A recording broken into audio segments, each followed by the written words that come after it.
Buenos días, hermanos, hermanas. El día de hoy quiero hablar contigo acerca de tener una visión, de ser una persona con visión. Yo sé que vivimos en un mundo donde pues la gente pues parece perdida, ¿verdad? Como que no hubiera una dirección en su vida y la verdad es que todos pues tenemos algo en nuestra vida que necesita ser reconstruido. Yo creo que todos hemos pasado por algo en nuestras vidas y cuando comienzas a analizarlo, pues hay partes que están rotas, esa es la verdad. Y la verdad es que estamos rodeados de gente que no tiene esperanza, gente que solamente pueden reconocer problemas, pero sin una visión, sin una manera de salir del problema. A mí me gusta recordar lo que dice en Proverbios 29:18. Dice que sin la profecía el pueblo se desenfrena, mas el que guarda la ley es bienaventurado. En algunas otras traducciones dicen que sin profecía el pueblo perece. Dicho en otras palabras, pues necesitamos ser personas de visión. Necesitamos una visión para no perecer, necesitamos una visión para cumplir con los planes de Dios en la tierra. Todos comenzamos tal vez nuestra vida con muchas expectativas, algunos más que otros, pero llegamos a un punto en nuestra vida donde necesitamos que Dios nos vuelva a hablar o que la visión que Él nos dio vuelva a ser real en nuestras vidas. Mira, la visión lo que va a hacer es que nos va a ayudar a pasar por los problemas, te va a dar la fuerza necesaria, porque tienes una dirección hacia dónde ir. Es como si tuvieras un mapa, ¿no? Hay mucha gente que no sabe ir de un lugar a otro, pone el Waze, pone el Google Maps y pues te va dando las instrucciones, ¿no? De cómo llegar. Si en esas instrucciones tal vez no llegarías preguntando, pues no sé si tú te acuerdes, hermano, hermana, de esos tiempos antes del Waze, antes de los smartphones que fueran tan populares. A mí me llegó a pasar en la Ciudad de México que había lugares donde yo no conocía muy bien y pues lo que pasa es que me perdía. Todavía a veces me pierdo cuando llego a manejar en la Ciudad de México. Pero lo que pasa es que preguntaba y cuando preguntabas toda la gente te daba instrucciones diferentes. Te decían, sí, dale por aquí, y luego das vuelta y cuando veas tal gasolinera, por ahí te metes y la verdad es que y te perdían más, ¿eh? Había unas personas que parecía que lo hacían a propósito en la Ciudad de México. Cuando pedías instrucciones, te daban instrucciones de cómo perderte más de lo que ya estabas. Entonces, eso es lo que nos pasa cuando no tenemos una visión y comenzamos a preguntarle a los demás qué hacer, a los vecinos, a los conocidos, a la comadre, al amiguito, y la verdad es que te van a dar instrucciones, pero no es la visión de Dios. Te van a dar ideas y que a lo mejor vas a terminar más perdido de lo que estabas. Entonces, necesitamos una visión de Dios. Y mira, cuando pienso acerca de tener una visión, me viene a la mente Nehemías. En el Antiguo Testamento, Nehemías significa el consuelo del Señor. Ese es el nombre lo que significa su nombre. Bueno, Nehemías era un hombre que tuvo una visión de cómo traer consuelo a la gente de Dios en medio de una gran necesidad. Hoy en día estamos viendo una gran necesidad y muchas personas estamos convencidos de que los daños económicos, sociales, en sí todos los daños que está trayendo la pandemia, apenas estamos viendo la punta del iceberg. La verdad es que yo considero que Dios nos ayude, ¿verdad? Necesitamos una visión en nuestros tiempos, porque en muchas partes del país apenas estamos comenzando a ver los estragos económicos causados. Algunos se van a ver más dentro de un año, como un efecto dominó, así es como le llaman muchos economistas. Pero la verdad es que nosotros como cristianos, en lugar de vivir con temor pensando de qué es lo que me va a traer el futuro, pues lo que tengo que pensar es de que necesito una visión. Necesito una visión de Dios para cómo sobrevenir a todos esos problemas. Mira, una visión lo que va a hacer es que te va a ayudar a enfocarte cómo orar por los problemas, porque la verdad es que no sabemos orar. Esa es una de las cosas que nos dice la propia Biblia. Entonces necesitamos orar los planes de Dios para tu vida, los planes de Dios para tu iglesia, los planes de Dios para tu familia. Y cómo hay que reconstruir esas partes que están rotas en tu vida, esos muros rotos en tu vida. Porque te vas a dar cuenta que siempre hay algo roto. Aunque tú veas a la gente que se ríe, que está muy bien, que está muy contenta. Me estaba acordando en la semana de una película que estaban pasando de Robbie Williams, y pues este hombre todo lo famoso que fue, y la verdad es que siempre que lo recuerda uno, a este hombre lo recuerda uno con una sonrisa. Y me acuerdo que una persona dijo, mira, ese es el rostro de la depresión, ¿verdad? Un hombre sonriendo. Entonces, la verdad es que no es tan fácil reconocer que una persona tiene estos problemas, depresión, pero la verdad es que hay depresión porque hay algo roto en la vida y que no se encuentra la solución a ese problema. Entonces, muchas personas lo que optan por hacer es buscar una salida rápida. Entonces, yo pienso que si tuviéramos una visión de Dios, si pudiéramos impartir la visión de Dios, veríamos muchos menos de esos casos, ¿verdad? Entonces, que Dios nos ayude, porque acuérdate que sin visión el pueblo perece. Y es el tiempo de convertirnos en personas de visión. Mira, es importante reconstruir un mundo en pedazos, reconstruir este mundo que cada vez tiene menos esperanza, un mundo que cada vez es más egoísta, cada vez más intolerante, donde hay gente que la despiden porque los graban y los hacen virales, que no los hubieran despedido si no hubiera sido viral. Entonces el problema no es lo que los grabaron, el problema es que se volvió viral. Entonces te das cuenta pues de que el mundo necesita esperanza, que este mundo necesita una visión y que nosotros podamos mostrarles la visión que Dios nos ha dado, mostrarles la visión que Dios te ha dado a ti en específico y de cómo podemos caminar nosotros en medio de esta visión. Porque mira, si vemos la historia de Nehemías, la historia de Nehemías vemos que es muy relevante para el día de hoy porque nos enseña cómo orar por nuestros problemas, nos enseña cómo planear y cómo trabajar en ese plan, nos enseña cómo poner planes o metas que fueron dadas por Dios, nos ayuda a motivar a otros cuando la moral está baja, ¿verdad? Cuando están deprimidos. Y eso significa que nos hemos convertido en personas de visión cuando logremos hacer todo esto.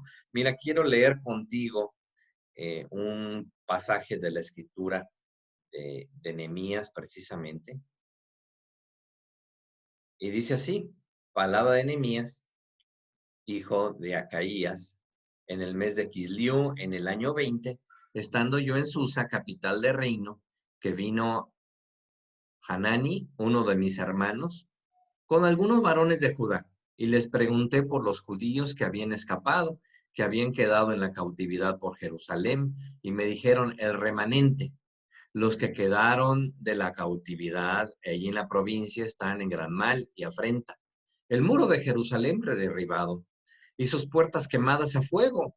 Cuando estas palabras me senté y lloré e hice duelo por algunos días, ayuné y oré delante del Dios de los cielos y dije, te ruego, oh Jehová, Dios de los cielos, fuerte, grande y temible, que guarda el pacto y la misericordia a los que le aman y guardan sus mandamientos, esté ahora atento tu oído y abierto tus ojos para oír la oración de tu siervo, que hago ahora delante de ti día y noche, por los hijos de Israel, tus siervos, y confieso los pecados de los hijos de Israel que hemos cometido contra ti, sí, yo y la casa de mi padre hemos pecado. En extremo nos hemos corrompido contra ti y no hemos guardado tus mandamientos, estatutos y preceptos que diste a Moisés tu siervo. Acuérdate ahora de la palabra que diste a Moisés tu siervo, diciendo, si vosotros pecareis, yo os dispersaré por los pueblos. Pero si os volvieres a mí y guardares mis mandamientos y los pusieres por obra, aunque vuestra dispersión fuere hasta el extremo de los cielos, de ahí os recogeré y os traeré al lugar que escogí para hacer habitar ahí mi nombre. Ellos pues son tus siervos y tu pueblo, los cuales redimiste con tu gran poder y con tu mano poderosa. Te ruego, Jehová, esté ahora atento tu oído a la oración de tu siervo y la oración de tus siervos, quienes desean reverenciar tu nombre. Concede ahora un buen éxito a tu siervo y dale gracia delante de aquel varón, porque yo servía de copero al rey. Vemos aquí a un hombre que estaba lleno de la visión de Dios, que conocía el plan de Dios y que mira, cuando le trajeron las noticias, cuando vino su hermano, cuando le comienza a contar cómo está la ciudad, cómo fue destruida, en qué situación viven sus, sus, eh, pues, sus compañeros judíos en ese lugar desolado. Te das cuenta que él no es una persona que no le importa. Porque el mundo en el que vivimos el día de hoy, a la mayoría de las personas no les importa.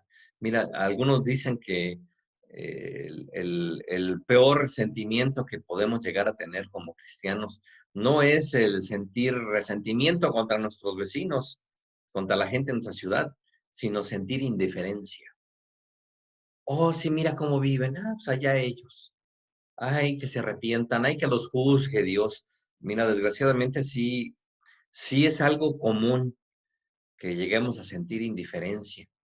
Cuando vemos a alguien de situación de la calle, tal vez sentimos indiferencia o tal vez nos cruzamos la calle, ¿verdad? Para no toparnos.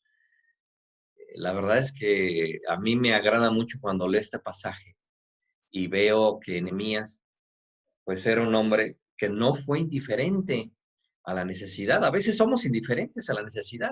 Y mira, si vemos el entorno en el cual vivía Nehemías, mira, esto está sucediendo aproximadamente 500 años antes de la venida de Jesucristo. Entonces, uh, la gente de Israel había estado pues viviendo en la tierra que Dios les había dado, pero ellos habían desobedecido y habían sido llevados en cautiverio. Y pues vinieron los babilonios, si tú te acuerdas, y los llevaron cautivos, los destruyeron, y los llevaron como a 1600 kilómetros de distancia. Y vamos, si hoy el día podemos pensar, wow, ¿cuánto tiempo me haré en ese viaje? Pues depende en que se vaya, hermano, me puedes decir, no es lo mismo que se vaya caminando, a que se vaya en carro, a que se vaya en avión, se va a ir por la autopista o se va a ir por la libre. Mira, en ese tiempo las opciones eran pues que se iban a ir prácticamente a pie, ¿verdad? Y se iban a llevar algunos animales de carga, ¿verdad? Para llevar las carretas. Pero pues ¿cuánto tiempo les puede haber llevado recorrer 1600 kilómetros?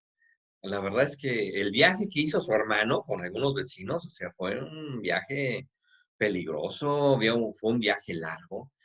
Y cuando llegan y le traen la noticia y de cómo se encontraba la gente en esa ciudad y cómo necesitaba Jerusalén ser reconstruido y que era el plan de Dios porque Jesús tenía que llegar a Jerusalén, ¿verdad? Para que se cumplieran muchas de las escrituras, tenía que volverse a reconstruir esa ciudad, ¿verdad?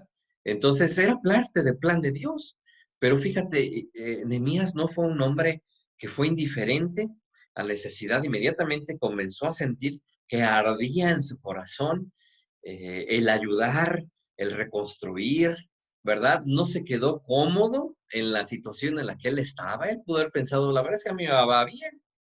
O sea, yo estoy, pues sí, somos cautivos, pero la verdad es que yo atiendo al rey. O sea, yo estoy ahí con el rey, soy un hombre que me ha ganado la confianza. Soy el copero, es lo que dice. Algunos pueden preguntarse, oye, hermano, ¿y qué significa eso de ser el copero? O sea, ¿era como el cantinero del rey? No, mira, déjame explicarte, y ser copero en ese tiempo para un rey no significaba que ibas a ser el cantinero que le prepararas una margarita, piña colada, o sea, no era ese trabajo de un copero. Mira, el trabajo de un copero era una persona cercana al rey, era una persona que incluso le daba consejos al rey, pero también era una persona que, bueno, tú sabes que los reyes en ese tiempo, y bueno, hasta el día de hoy, la gente en poder, pues, tiene mucha gente que los odia, ¿verdad? Gente en que los envidia, gente que quisiera tomar lo que ellos tienen. Entonces, pues, podían envenenarlo, ¿verdad? Podían ponerle veneno en su comida, podían ponerle veneno en su vino. Entonces, ¿sabes cuál era el trabajo del copero? Aquí estaban pensando, wow, qué buen trabajo. El copero tenía que probar antes que el rey el vino de su copa, pues le decían el copero, para ver si no tenía veneno. Y pues si no caía muerto, entonces esperaban un momento, o sea, él estaba ahí en la mesa del rey, él tomaba de su copa y comía de su comida antes de que el rey la probara, y si él no caía muerto, se esperaban un momento, si no caía muerto, no daba señales de envenenamiento, entonces era seguro que el rey pudiera comer. Entonces, pues la verdad es que no era una chamba así como tan agradable, ¿verdad? Ya se están desanimando aquellos que pensaban que era un buen trabajo y qué prestaciones da.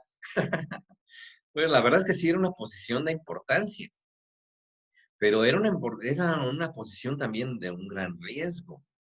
Entonces, vemos a Nehemías que no se conformó con continuar su vida y pensar, pues ni modo, es la vida que me tocó, así son aquí en este pueblo, no hay más que hacer.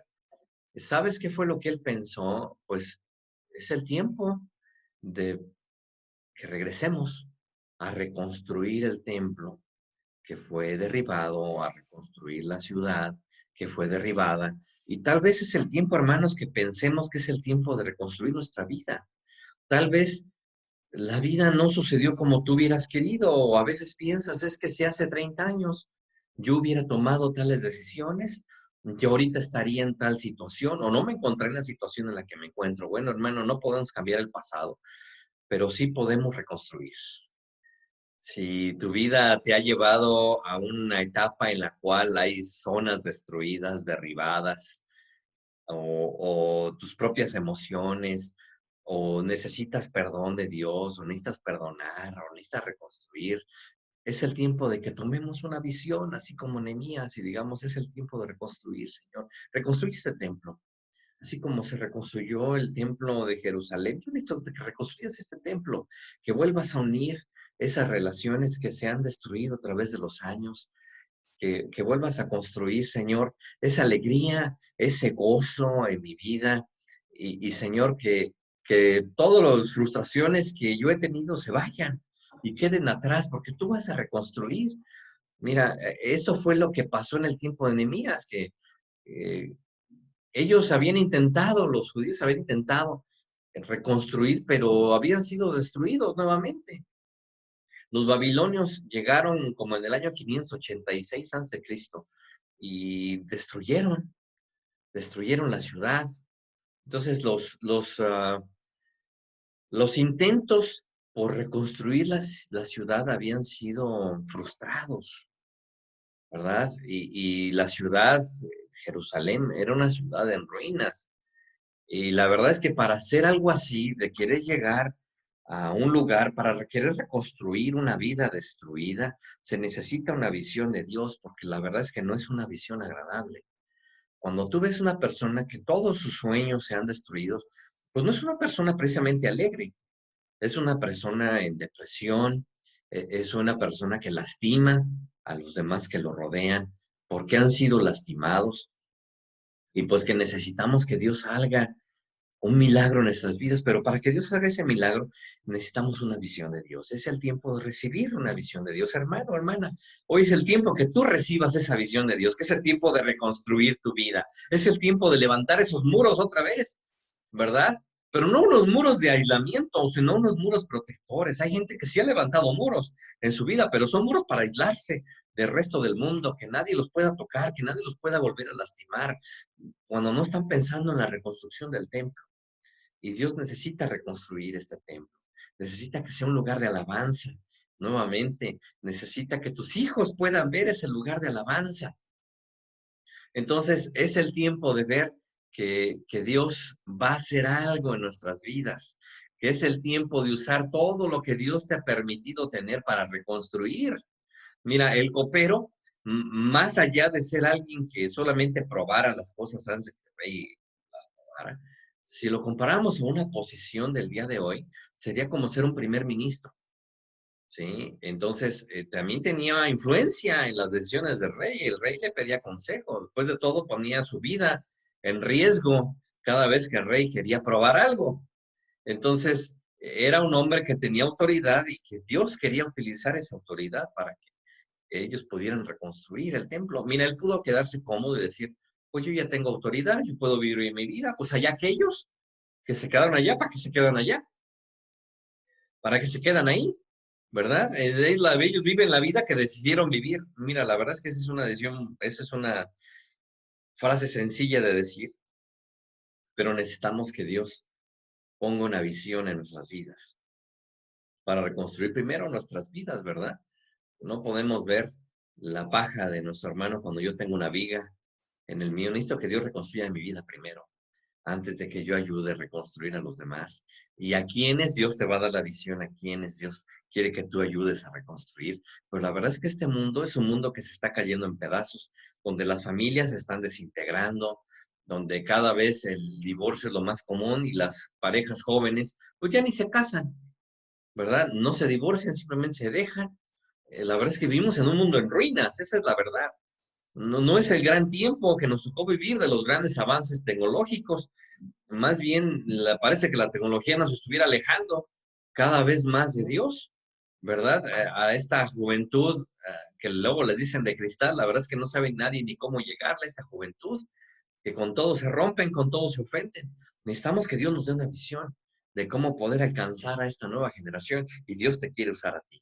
Dios me quiere usar a mí para que logremos este propósito en nuestras vidas. Mira, si recordamos esa historia, está Nehemías en sus propios asuntos cuando llegan las noticias y las noticias son de que pues los muros fueron derribados, que las puertas están quemadas, que no hay moral, que muy pocos viven ahí y viven en peligro.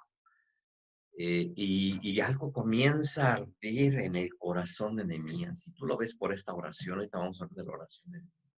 Pero él se arrepiente de los pecados, porque las cosas que están pasando en nuestro mundo, las enfermedades, toda la maldad que está pasando, es porque no nos hemos arrepentido. Es porque la sociedad no se quiere arrepentir. ¿Verdad? Que nuestro propio pecado nos alcanza. No es ni que sea un castigo de Dios, porque hay gente que dice, es que es el castigo de Dios, no, es esa consecuencia del pecado. Es lo que estamos viendo. Entonces, algo comienza a surgir en el corazón de Nehemías, porque hay ruinas, hay reproche de lo que una vez fue una ciudad magnífica. Acuérdate que Salomón edificó estructuras magníficas, ¿verdad? Y ahora en lugar de la gran magnificencia, lo que hay es ruinas. Hay gente que dice, oye hermano, si usted me hubiera conocido en mis veintes, ¿no? Y pues ahora lo que se ven son ruinas. Mira, es el tiempo de reedificar porque la edad en realidad no es externa. Mucha gente dice que la edad se lleva aquí adentro. Hay gente de 20 años que se comporta como un ancianito gruñón, ¿verdad? Y hay gente en sus 60 años que yo los veo que salen a correr y me ganan, ancianitos de 70 años que salen a correr y la verdad es que le dan 3 vueltas a la cancha cuando yo todavía no termino de darle una. La verdad es que la belleza se hermosea en la sonrisa. La verdad es que hemos dejado que este mundo nos convenza de qué es lo que es hermoso, qué es lo que es feo, qué es lo que es agradable, qué son las marcas, pero la verdad es que Dios tiene otros estándares. Y la verdad es que debemos de dejar que arda en nuestro corazón esa pasión, ¿verdad? Porque este mundo se ha transformado. Tal vez tú tenías esa pasión hace 30 años, ¿verdad? Que querías alcanzar al mundo y las circunstancias de la vida te fueron apagando. Y ahora nada, en lugar de querer salvar al mundo, pues piensas, pues con que me salve yo, hermano. Con que me salve yo, que se salve mi familia, con eso me doy por bien servido. Y la verdad es que hemos bajado los estándares. Incluso ante el pecado, ya somos más tolerantes al pecado. Pecados que hace 20 años cualquier pastor hubiera pegado el grito en el cielo, ya lo toleramos. Decimos que está bien, pues es como cualquier otro pecado. Pues la verdad es que sí, no hay diferencia en los pecados. Lo que hay diferencia es mi tolerancia. Cada vez me vuelvo más tolerante, ¿verdad? Y yo sé que Dios aborrece el pecado, cualquier tipo de pecado, pero cada vez nos volvemos más tolerantes, ¿verdad? ¿Por qué? Pues porque dejamos de tener una visión. Simplemente vivimos. Y le preguntas a alguien, ¿cómo estás? Pues ahí pasándola, hermano. No, la verdad es que no deberíamos de estarla nada más pasando. Deberíamos de ser un impacto para este mundo. pero comienza cuando nosotros hacemos una oración y decimos, Señor, yo quiero que las cosas sean diferentes. Yo quiero, Señor, que arda en mí el fuego nuevamente por alcanzar a los perdidos. No es más que no se puede predicar por la pandemia, pues predícales por las redes. Todo el mundo está pegado al WhatsApp, todo el mundo está pegado al Facebook, todo el mundo está pegado a las redes, entonces puedes predicar por las redes. La verdad es que actualízate entonces, ¿verdad? Y ya llegará el tiempo que puedas salir otra vez a la calle, pero hay muchas maneras de predicar a estos jóvenes, ¿verdad? Que se la pasan en el TikTok, se la pasan en todas las redes sociales, ¿verdad? Que Dios te dé esa video y que te dé una visión de cómo alcanzar, que nos dé una visión de cómo alcanzar a esta generación, pero necesitamos comenzar con una oración así como la de Nehemías, que comienza en el versículo 5, te ruego, oh Jehová de los cielos, grande y fuerte. Mira, comienza exaltando a Dios, temible, que guarda el pacto y la misericordia de los que te aman y guarda sus mandamientos. Y después que admite el pecado y dice, ahora está atento, atento a tu oído, abierto tus ojos para oír la oración de tu siervo, que hago ahora delante de ti de día y de noche, por los hijos de Israel, tus siervos. Confieso los pecados de los hijos de Israel que hemos cometido contra ti. Sí, yo y la casa de mi padre hemos pecado. Mira, si comenzamos arrepintiéndonos, porque tal vez es lo que necesitamos, en lugar de ser víctima. ¿Sabes por qué no nos arrepentimos de nuestros pecados y no llega una visión de Dios? Porque porque creemos que somos víctimas. Si yo soy la víctima, no voy a pedir perdón. No, hermano, es que me ha ido mal en la vida. Es que las circunstancias han sido tan injustas. Es que este hombre, es que esa mujer, es que ese hijo, no, deja de estar dando pretextos. Y es el tiempo de arrepentirnos el día de hoy, porque así como dice Nehemías, nos hemos corrompido contra ti, no hemos guardado tus mandamientos. Señor, no hemos ayunado, Señor, no hemos orado, no hemos intercedido, Señor, por esta nación. Nada más me quejo de los gobernantes, nada más me quejo de las situaciones, me quejo de la cultura, me quejo de la economía. Mira, si oraras la mitad de lo que te quejas, tu vida sería muy diferente. Nuestras vidas serían muy diferentes y serían transformadas. Así que es el tiempo de que hagamos oración, que ayunemos, que confesemos nuestro pecado, que le pidamos a Dios que nos dé una visión fresca, una visión nueva de lo que Él quiere hacer en nuestras vidas y cómo al reconstruir nuestra vida, Él va a reconstruir el entorno a tu alrededor y Él va a reconstruir nuestra nación, porque eso es lo que necesitamos, que Dios reconstruya nuestra nación. Es el tiempo de recibir una visión de Dios, es el tiempo de que a pesar de que te den malas noticias, porque eso fue lo que le pasó a Nehemías, no llegaron dándole buenas noticias, ¿eh? Oh, todo está muy bien, qué chido, tuve un gran paseo, mira mis selfies que me tomé en Jerusalén, en el templo. No, llegaron con malas noticias y le hablaron de destrucción. Y sabes que eso es para ponerse a llorar, ¿verdad? Pero Nehemías sí se puso a llorar, pero de arrepentimiento, porque llegó convicción a él. Mira, cuando te den las malas noticias, es el tiempo de clamar y tener convicción y pedirle a Dios que haga algo extraordinario en nuestras vidas. Vamos a terminar con esta oración. Padre Celestial, yo te pido, Señor, que en medio de todas las noticias malas que estamos recibiendo, Señor, pueda crecer en mí, pueda crecer en mis hermanos una visión de cómo tú, Señor, nos vas a usar para transformar nuestras vidas, las vidas de aquellos que nos rodean, cómo tú nos darás sabiduría, Señor, y podremos hacer la diferencia en nuestra generación, Señor. Y tú podrás reconstruir en mi vida esos muros que se han caído, Señor. Esos muros que están en llamas, Señor. Esas ruinas humeantes, Señor. Es el tiempo, Señor, de ver tu poder en mi vida, Señor. Y como tú reconstruyes y haces las cosas nuevas, Señor. Porque voy a clamar a ti, Señor, todos los días, Señor. Y voy a ayunar, y voy a orar, y voy a leer tu palabra, y voy a luchar, Señor. En lugar de ser una víctima, Señor, seré victorioso y podré, Señor, formar parte de tu plan para transformar mi entorno, mi familia, mi colonia, mi ciudad. En el nombre de Cristo Jesús. Gracias, Señor, porque las cosas serán hechas conforme a tu plan eterno. En el nombre de Cristo Jesús, hermano, hermana, si este mensaje fue de bendición para tu vida, compártelo, dale like y síguenos la próxima semana. Que Dios te bendiga.